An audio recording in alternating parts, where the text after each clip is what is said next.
Ahead of her highly anticipated match against Liv Morgan for the Women's World Championship, WWE legend Dwayne "The Rock" Johnson delivered a motivational message to Rhea Ripley during the premiere of Monday Night Raw on Netflix, which aired on January 6, 2025.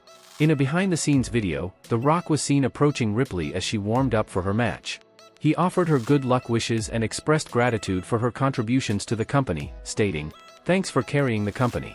Ripley's performance in the match was bolstered by The Rock's encouragement, leading her to victory over Morgan and allowing her to reclaim the Women's World Championship.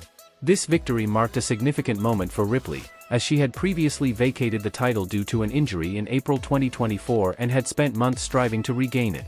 The support for Ripley didn't stop with The Rock. WWE legend The Undertaker also showed his appreciation after her match, further validating her status in the industry.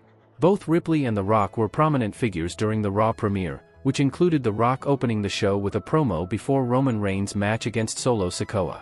After Reigns' victory, The Rock congratulated him on reclaiming the Ula Fala, paralleling Ripley's own journey to reclaim her championship.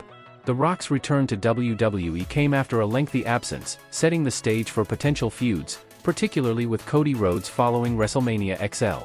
Although the storyline has yet to develop further, The Rock praised both Reigns and Rhodes during his promo at the Raw premiere.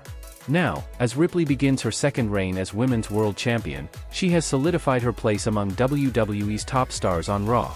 With WrestleMania 41 on the horizon, fans are eager to see who she will face next, especially after her high-profile matches against Charlotte Flair and Becky Lynch in recent years.